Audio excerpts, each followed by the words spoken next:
Good morning, class. Welcome to your first day of the semester. This is Introductory to Law, or as I prefer to call it,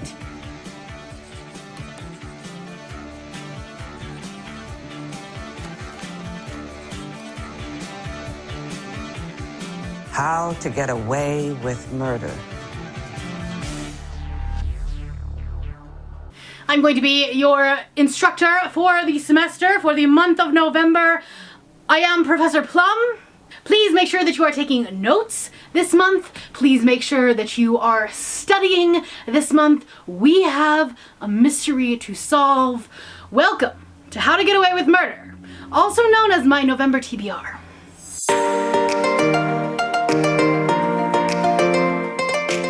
day one and you're unprepared? No.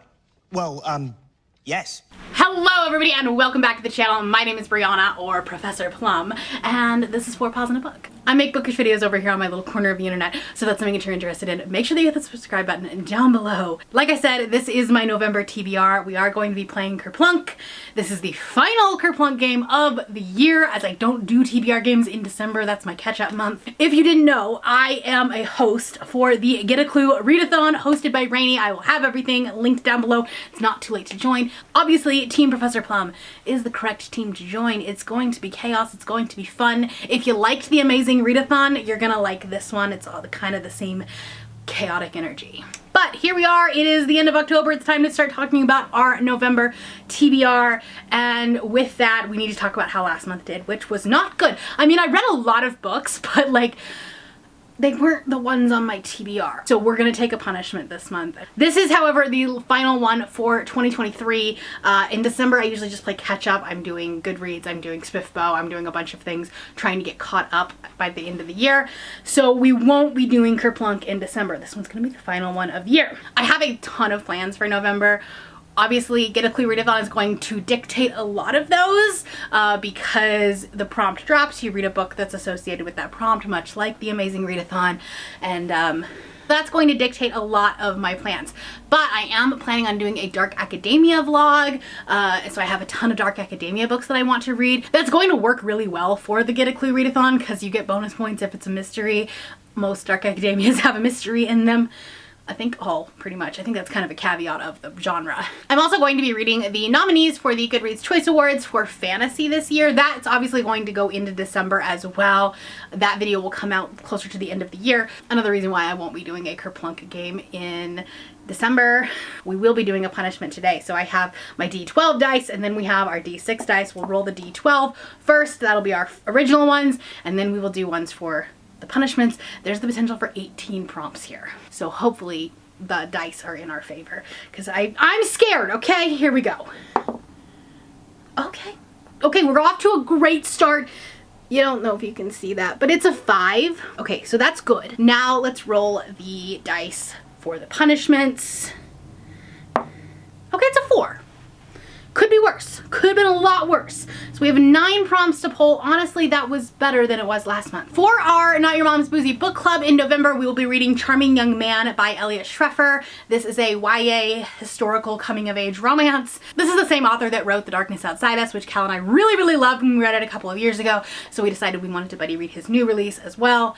So that's what we'll be reading in November. The sprints are like date and time to be determined. And then other than that, I don't have any like actual required reads. I do want to read Daughter of the Beast. This is one of the Spiffbo finalists for this month, and this is the Patreon pick for Cassidy and Mel's book club. So I would love to be able to read this with them, but like I'm not gonna force myself to this month, but we'll see what happens. So with that said, let's go ahead and start pulling our prompts. If you're new here, I'll tell you how this works pretty quickly. I pull a stick. It is directly related to one of the cards that are on here. So green has to be set in the past. Sorry, I don't know how to play my own game. Green means it needs to be set in the past. Orange or red means it needs to be set in the present. Yellow means it needs to be set in the future. Black is the card that I have to pull in case any of the marbles fall. Let's hope that doesn't happen. But with 9 prompts, you never know. Okay, here we go. I haphazardly put this together today, so I'm quite scared of it. Okay, we do have our first green one. Oh, nice. Love that. Love this for me. It's a big book. For prompt number 1, I got a big book set in the past, so we're just starting out really strong, aren't we? For that book, I'm going to be picking up The Will of the Many by James Islington. Cassidy and Mel were talking about this one, and they really loved it. Said I would love it, and it's kind of fits the dark academia vibe that I'm going for. I don't know if it's fully dark academia, but we're gonna stretch it for this. This is the first book in a new series. This is the same person that wrote The Shadow of What Was Lost, I think, which does not have as high of praise. This does take place at an elite academy, and there are mysteries. Like, it says that he's trying to like uncover something. I think he's a spy, maybe, perhaps, I don't know, we'll figure it out. Second prompt, here we go. Grab one in the present.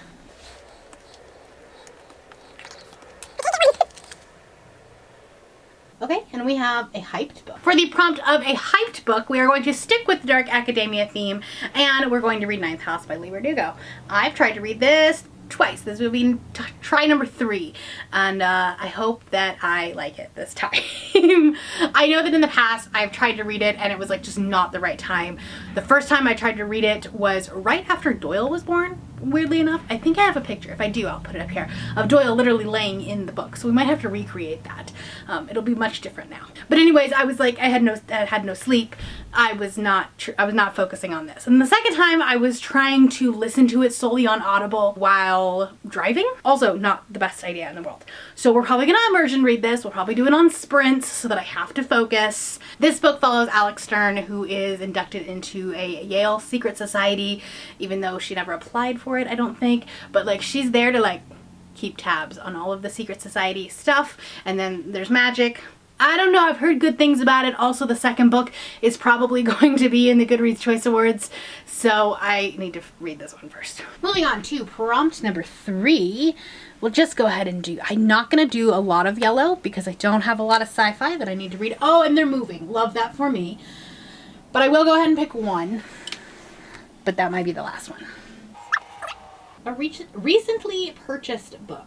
See, this is why I don't pick future very often. I probably need to change this for 2024 because I don't have a lot of sci-fi books, and I definitely don't have ones that I recently purchased. So I'm going to pull one of the aardvark books that I got, I think, last month, and that was The Memory of Animals by Claire Fuller. This is a like climate dystopian novel. Yeah, oh, okay, there's a pandemic. An unprepared world scrambles to escape the mysterious disease causing sensory damage. So, sounds like it could be interesting. The cover is gorgeous. It's pretty much why I bought it. But yeah, I don't have a lot of recent purchases that are sci-fi. Alright, prompt number 4. Get another orange one. Okay, we have a book with a queer romance. For a book with a queer romance set in the present, this was not on my books that I necessarily wanted to read this month or needed to read this month, but it will complete a series, so I do want to do that. So we have Saint by Sierra Simone. This is the 3rd book in the Priest series. Really, really loved Priest. Really, really hated Sinner. So hopefully 3rd time's a charm, and this one ends on a high note. This does have a queer relationship in it. It's actually 2 of the side characters that were in Sinner, and really the only reason I liked Sinner. So I have hope for this one. All right. Prompt number 5. I feel like if I pick from the bottom, that'll be better. I don't know. Here we go. A debut author. For the prompt of a debut author set in the past, I'm going to be going with The Hurricane Wars by Thea Guanzon. First off, can we appreciate this cover? Also, it's really purple and you get bonus points for purple books, or it's an additional prompt that you can read while you're waiting for your next clue. So that is good for this month. This is a hate to love fantasy romance. It's like the synopsis says, the fates of 2 bitter enemies with opposing magical abilities are swept together in the Hurricane Wars. It's the first book in a trilogy set in Southeast Asia, and it's been getting a lot of buzz. So I'm also thinking it might end up in the Goodreads Choice Awards. That's like a stretch. I'm like guessing at this point. I'm trying to like find books that I know have been like hyped or promoted or gotten like extra promotions. This was a Barnes & Noble exclusive, so like maybe, I don't know. We'll see, but it does sound really good. Okay, prompt number 6. Here we go.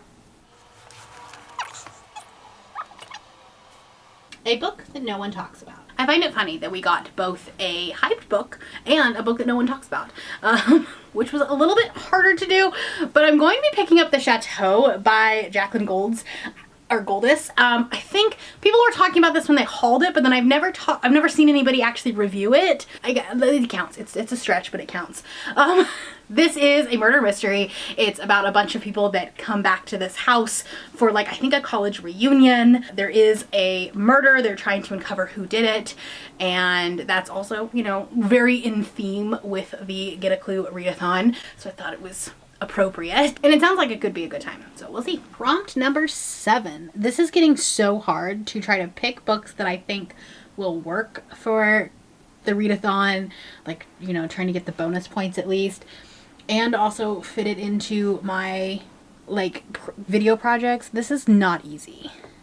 I just need someone to appreciate that. Okay, here we go. Alright, we have an indie book. For an indie fantasy set in the past, I am going to go ahead and add Daughter of the Beast by E.C. Graves. This is a finalist for SPFBO 9, or SPFBO. The cover is fantastic, and this is about a girl whose village had been raided and plundered, and she was captured, and she was trained to basically become a soldier for her captors. It says it's steeped in Slavic myth, which is not a subgenre of fantasy that I have read a lot of, but I am intrigued. It's the first book in a new trilogy, and I love the way that the Goodreads synopsis ends. It says, with themes of belonging, identity, destiny, and a girl's place in a harsh and uncaring world built by men and built for men. So I'm excited about this one. All right, prompt number 8.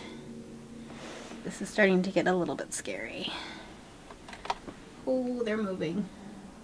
All right, here we go. A cover by. For the prompt of a cover by set in the present, I have so many that I could choose for this prompt, but I'm really hyped about this one. And I really wanted to read it in October and then just didn't get to, but like the cover is so cool. And that's Masters of Death by Olivia Blake. Like, it's really spooky. There's a skull on the back. There's a game that the Immortals play. There's only one rule: don't lose. This is about a real estate agent who's a vampire who's trying to sell a haunted house or something like that. And then there's, you know, gonna be interesting things that happen. First off, I have to show you this. There's a bookmark in here because I got it on Pango. But like, look how pretty that is. And I specifically bought this one on Pango and not Barnes & Noble because I didn't like the Barnes & Noble exclusive edition. I didn't like the green color, so we went with this one. So that's why I'm counting this as a cover by. And what is hopefully our last prompt. Here we go. We have a green one. Dog started barking right as I was about to say this, but this is a new to me author. For the new to me author set in the past, I'm actually not going to pick a book for this one. I'm going to wait until the Goodreads Choice Awards, at least like the top 20, come out, and then I'll pick one from there, because surely there will be one from that list that I have not read from before. So that's how we're going to play that card. I'm going to be trying to read so many fantasy books in such a short amount of time that it doesn't make sense for me to try to add a book on right now and then either swap it out, because I know that's what I would end up doing, or trying to read that plus all of these Goodreads books. So we're just gonna make it easy on ourselves. All right, so these are the books that I'm going to be reading, plus Daughter of the Beast, because I don't have a physical copy of that one. I think it's on KU. But here's what I'm gonna hopefully be reading. Obviously, with Get a Clue Readathon, those prompts will supersede anything that I do for Kerplunk. All of this is gonna be just extra bonus. Hopefully they fit in at some point during the month. I think I did pretty well about like finding something that was at least a additional prompt. So theoretically these books will work. They just may not work for the main room prompts, because I don't know what those are. Let me know down in the comments below if you are participating in the Get a Clue Readathon. I will have all the information linked down below. And yeah, come join Team Professor Plum. If you're not feeling chatty, you can do a purple heart emoji. That's all I have for you today. If you are new here and you haven't yet subscribed, there's a little button that you can do so down below the video. If you'd like to hang out with me more, the links to my Instagram, Goodreads, Twitter, and my Patreon are linked in the description below. Thank you for watching, and I will see you next time.